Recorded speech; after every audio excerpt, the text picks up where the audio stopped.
I want to say this too. Yeah, I had to leave that job. I got a lot. I got to say, like, I had to let a lot of stuff go. They've been trying to do stuff against me since the first time. Since I've been up there since day one.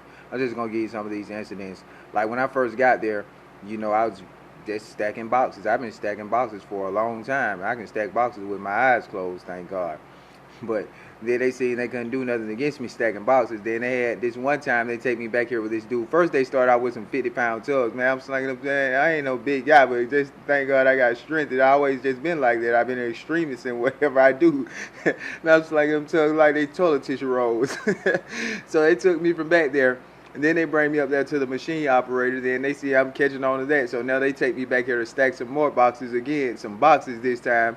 And then so I'm stacking the boxes. I can do it. And I figure out the little machine, the little problems that it have. And the machine messes up before I mess up every time. And it's just the blessing of God. I'm going to say that it's the blessing of God that I'm able to work like this. And the thing is, people get jealous and it's hateful, and you already know all this evil going on against me anyway. I'm not even going to get to that. I'm just going to leave it kind of in a, just in a physical, in a way that, without just putting all the spiritual in there, but it's definitely in there. But let me tell you, now what happens, this one incident, okay, this guy, he's not stacking the box. I go on break, I come back, the boxes aren't stacked with the labels on the outside at the top. I'm like, the labels need to be on the outside. You've been here at this company longer than me, but I've been working in warehouses longer than you. So I know what I'm talking about. I've been stacking boxes for a long time. I'm telling you, I can stack them with my eyes closed. And the thing is, I try to tell him, he said something, that's all right, all right. So I say, all right. Just make sure that you let them know that you stack that. And then so he's and so he goes on. I just let it go. I don't say anything. Then so the time comes now. It's about 10:30, almost 11 o'clock. He's like, "Hey, you can just go home now." Like he's not saying you gotta go home. He's just like, "Oh, you can go now." The line had everything was stacked. So he's like, "Hey, you can go now." And he works for the temp service Randstad like I'm working for the temp service. And I'm like, nah, I can't just go now because that ain't the person, the people who brought me back here, the supervisor, he didn't tell me I could leave when the line was done. No, I'm telling you, man, you could just go now. I'm telling you, man, you could just go now. I'm like, nah, I'm going to go up here and talk to these people and ask them, can I go before I leave? Oh, I already see how you is. I already see how you is. What's that? Because I'm going what I'm supposed to do because when I leave and say, hey, this guy back here told me I can leave, and they're going to say, who is he? He doesn't have any authority to tell you to leave. He works for the temp service like you work for the temp service. You need to go talk to the supervisor. You fool. And he got mad like, I didn't tell him that, but that's what I know what the situation is going to be if I leave. But he got mad because I tell him I'm going to ask them, can I leave? I'm not going to listen to you. I already see how you is. You see how I am because I'm not a fool to listen to you. So then I'm not back there with him anymore. Now they take me back up here. Now they make me a machine operator. Because they see, I'm not saying it like that. I'm not trying to boast anything. I'm too smart to be back here stacking boxes. I'm telling you, they see whatever evil they want to do. It ain't finna work with stacking no boxes because this too easy. Alright? And I'm been doing it by myself. He just coming back in to come when I go on break. That's it. And then he was back there for a minute. Like the line gonna get bagged up, and just truly, the line is never gonna bag up on me. Never. And that's just the truth. The line is never going to back up on me. I've been doing this too long. I had 75 pounds at this place called Harrison Poultry. You got to stack them up over your head. These people got 15, 20-pound boxes there, man. I throw them boxes like a piece of paper. Thank God. But anyway, I'm up here, everybody doing the machine operating. The dude, he don't like me either because I'm an extremist. I learned the machine, and this is what happened. I'm just going to cut up to the whole chase. He been doing evil since like day one since I've been up there. One time he had something on the paper, and it's not matching up with what's on the computer. This is kind of common sense. I'm not foolish. I may look stupid. I don't know. I may look like a fool or something, but looks are deceiving. Believe that. And the thing is, so I say something to him then. So this was his move. This is his move, how he tries to do the confusion they try to use. He says, I'm talking right now. He says,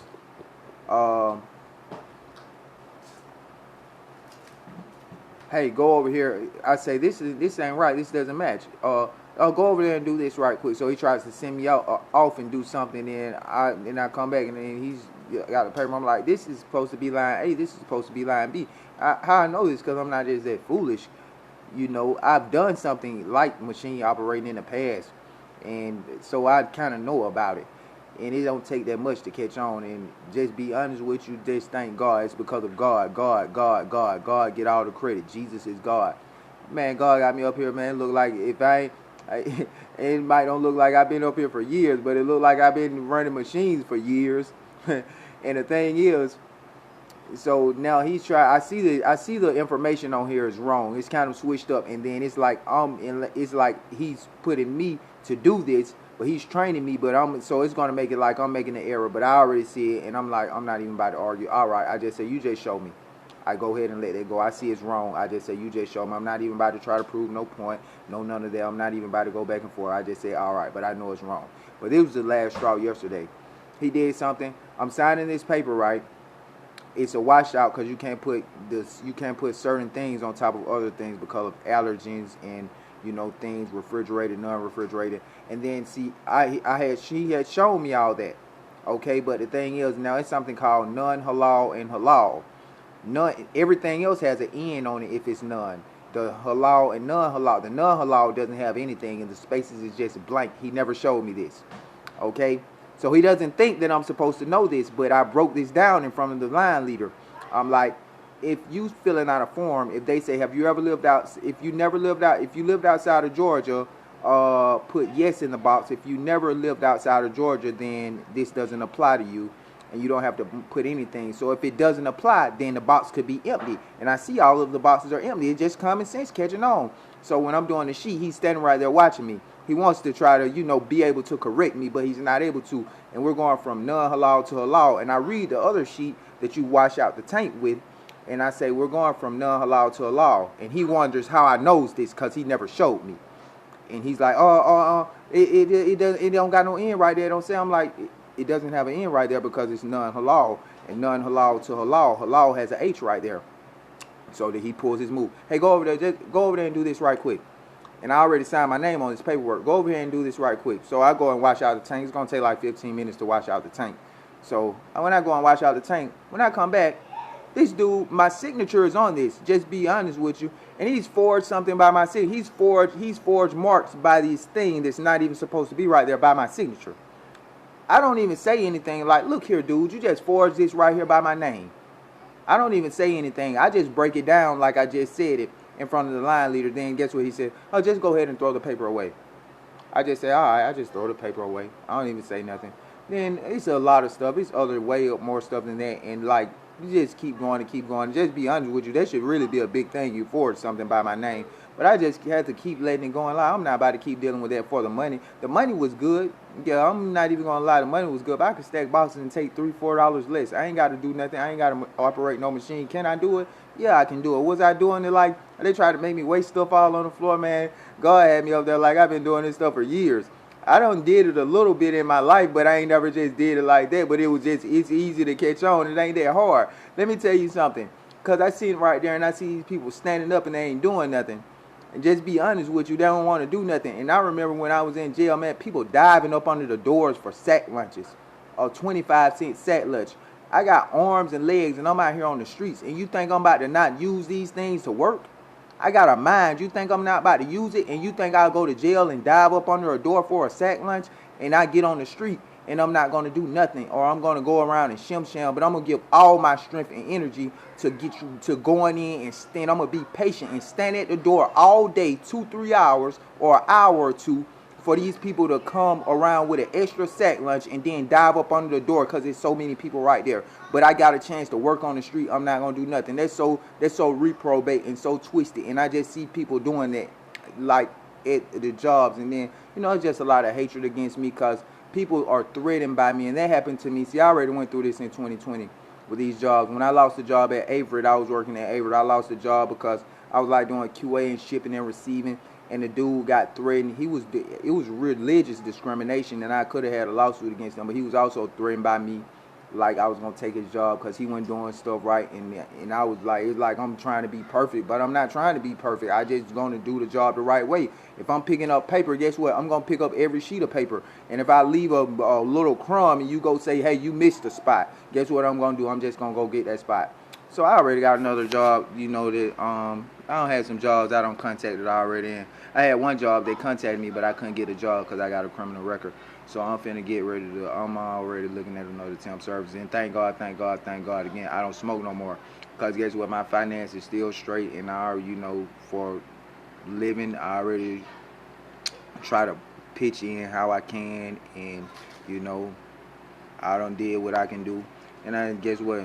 And my finances still straight. I got enough money to survive, and I still got a check in the bank. It ain't about no money, and I still got a check in the bank what I'm gonna have. And I'm most definitely finna be working probably again next week. And I just know this, and it was already revealed to me. God had already revealed to me. You're gonna have to go through some jobs, and then God already revealed it to me. And I don't need to hold on to that job because like I was making a little bit of money up there. With it was this was the most money I ever made. That was the most I ever got paid up there on any job I had. Just be real, yeah, that was the most money. That was the most I ever got paid an hour on any job up there.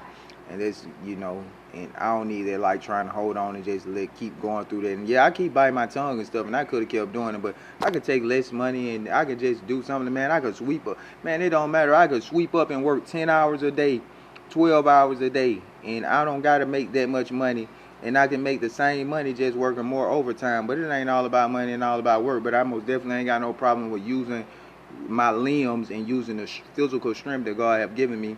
But I just left off that, and I ain't just walk off the job. I left off and I told the dude, hey, look, I'm leaving. And then, they try to keep the little fake piece. Let me say this verse. Read me, this is Psalm 144 and 11. Rid me and deliver me out of the hand of strange children, whose mouth speaketh vanity, and their right hand is their right hand of falsehood. In the mighty name of King Jesus. And yeah, it was over with like about 6 o'clock yesterday. Like all this stuff was going on, and it was already like really spoken for that job was over with. Because I'm gonna tell you this, because my ride, that comes to get me at night, like he never been there. Like soon as I leave out the door. Like soon as I leave out the door, I called him on the phone, and he's there like in the next 2 minutes. And I don't know what God be saying, because I was up there praying. And I'm gonna tell you, like I lost 2 hours in. Man, I'm so dedicated to this job, and I ain't even had this job. And that's why I'm gonna tell you something else. What I just hope God gonna do, and God is probably gonna do it for me.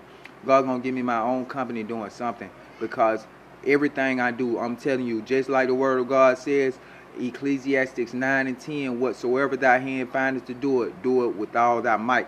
Man, everything I do it with all my might. I lost 2 hours on that job yesterday, because when I went to lunch at like 7:03, and they already had me irritated by the stuff they were doing. But I just came back in. I still clocked in. What time? No, I came back in at 7:30. So I still was 3 minutes early, because you got to put on this, this little coat, this little like cotton coat, and like a hairnet and all this stuff. And guess what? I forgot to clock in. And it's 2 hours. And the only reason I was able to get my time back, because in God worked it out. Guess what? They had a fire drill. Then we went outside. It was like 9:34 when we came back in. We worked like 2 hours and something. Then they went outside for like 15 minutes for a fire drill. Then we was coming back in for the fire drill. I thought about it. I said, I didn't even clock back in from lunch. Well, I'm not calling those people, asking those people for really like $40. I'm not even finna call. They can have those $40. I don't even care about those little $40. And the thing is, God got something greater for me, and then God already revealed this to me, that I was gonna have to go through this. And I was listening to TB Joshua yesterday too. It was like, when you got money in the pocket, it's like, oh, thank you, Jesus. But when things are rougher, you're like, thank you, Jesus. Habakkuk 3 and 17, although the fig tree shall not blossom, neither shall fruit be in the vines, the labor of the olive shall fail, and the field shall yield no meat. The flock shall be cut off from the fold, and there shall be no herd in the stalls. Habakkuk 3 and 18. Yet I will rejoice in the Lord. I will joy in the God of my salvation, in the mighty name of King Jesus. And I already been through this in 2020 anyway, though. Just be real, like this same situation. Like I lost a job. Like I was almost like a machine. Well, I was really I was like a line leader at this place called La Chiquita. And I having to do all this paperwork and stuff, and then they doing all this stuff. They gave me the wrong labels one time at that place, and then it was like I only did like 2 pallets, and God was like, look at those labels. And the lady, she had given me the right labels, but then she gave me a whole nother stack of the wrong labels. And one of the things, and it's something she didn't tell me, I can't remember. And then when I looked at the labels, they had the labels mixed up. And then when I looked at the labels again, because I'm going through the labels, the first labels are right, but now they gave me another set of labels. I'm assuming you're the manager, you're the supervisor over me. You should be giving me the right labels. She giving me the wrong labels. I only did 2 pallets though without recognizing that the labels were wrong. And then they come, they come and I do redo the pallets. Then they don't even bring no more labels. Then you got the pallets sitting right here. It's just a whole lot of confusion. Nobody ain't doing it. The people ain't coming to, with the forklifts ain't coming to get the pallets and all this stuff. And I was like, look here, y'all people ain't doing this. And God gave me a better job then, but then Avery, they hated on me too. So I had already been through this. And then that's when I lost that job at Avery, that last job. That's when I got delivered from cigarettes, because before then I was still smoking. But God told me already right now, God told me already before I was going to have to go through something, and I wasn't going to find stability like that. I believe that. And all right now I'm just praying, and I hope that somebody listens to this and pray for me just to find a job with stability. I don't need a job making all that money. I don't need it, I don't got no habits, The money I can pay for rent, I can pay that little money, I just need money, because really traveling is expensive for me. That's like $175 a week for traveling. So, I just need, a decent job with a decent wage. I don't need a whole lot of money. I'm able to save money. I don't got no habits. I buy stuff for other people, like my niece and nephews, like they my kids, and, stuff like that. But other than that, I can be able to save my money, and I'm straight. And I ain't worked up about it or nothing. They just had me irritated, and I just don't keep dealing with that evil. Like, you went too far now. You don't start forging stuff by my name. You didn't want to sabotage me that much. So, like, and the thing is, it's better for me to leave than for me to one day, just got to continue to walk in God. But for me to, I don't want to ever be up there and explode. And it's like every day, all day, and they about to come out again.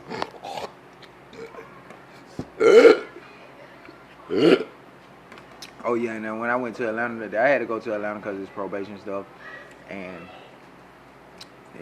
I gotta go back down there Monday, and I gotta go back down there another day, one of these weeks. These people talking about they trying to do everything against me. Oh, you got this mental health evaluation and all this, and like these people it's already been an understanding for that. And like they try to tell me, oh, you weren't in compliance. I called the lady didn't even call me back at first. And then they tell me, oh, you're not in compliance with this, because she not answering the phone. I'm calling her and I send them the text message. It's just a whole bunch of stuff. I'm not worried about it really. It's just like, look at all this, man. These people just keep trying to do all this evil against me. And so I gotta go back down here, and but God gonna keep me, and I ain't worried about it. And hey, thank God in all situations, and I ain't worried about it. So just somebody just pray for me, man. The prayer I need, if I just use my mind other than praying in tongues, God understands the infinite. I just need God to help me find a job that I can find stability on, because I go to work early every day. I go to work early, leave late. And that's why I need to find something I can do for myself, because you give your all in these people. And I've been at these jobs, and like this one place, I worked at this warehouse called CKS, and like they used to bend up the bottles and beat up the bottles and stuff. Like I used to load the trucks with them, and like I tell the supervisor, I'm like I don't know what was happening. Somebody did it before I came in on my shift, and I go check the trucks when I come in to make sure to see if the stuff is right, because I don't want you leaving nothing on me anyway, and I'm up here early, so let me just check and make sure everything right before I even start, so that gets to give me less that I got to deal with, and I ain't got to just like overworking. And the thing is, I tell the supervisor, and he's like, oh, don't worry about it, man, and just crush up the ball. Don't worry about it, just crush up the ball. Just crush up all the bottles on the end of the truck when you closing the doors, because they didn't stack them in there right. So when you close the doors on the truck, it's going to crush the stuff. And that product ain't going to be no good no more. And then guess what? You got complaints on your company, too, because people going to get tired of it. I'm making this purchase from you, and I'm purchasing this in bulk, and every time I purchase this, you got my bottles crushed when I'm ordering this stuff. And you say it's all right. You care? That's how you care about your company? That made me like really look at your company. And I worked there for a while, but I ended up leaving there, and I went to that place called La Chiquita. But yeah, I worked there for a while, and it was all right. It wasn't making that much money, but I made a lot of overtime there. That was in 2020 though. But you know, I'm not just really focused on that. I'm just saying, you see how these people live by their company. That's why I need my, you know, a bit to do something for myself, because these people don't really care about this stuff. You know, how can you not care about your own, you know, company? You the supervisor, so you don't care about your own paycheck, whatever. You don't care something. You don't care that much. You know, just destroy. Just you're not finna be at my company destroying my stuff. Nah, you're not about to be doing that out at my company. I'll fire you and I'll do it myself. You're not about to do that at my company. So thank God. But yeah, I gotta go down here with these people like all this stuff. Yeah, that's why I say, yeah, I don't know how I look. I probably don't look that good. I might look like a fool, but I'm far from a fool. Thank God in the mighty name of King Jesus. So if anybody want to pray for me, anybody listen to this, please just pray that, you know, I'm able to, you know, really swiftly find stability, because that's what I need, just stability. It's not, I don't got no problem with going to work, no, none of that. It's just with all this evil going on, I most definitely need prayer for stability. So I just ask Father God, just please just help me in the mighty name of King Jesus. And I see you at Prayer Marathon.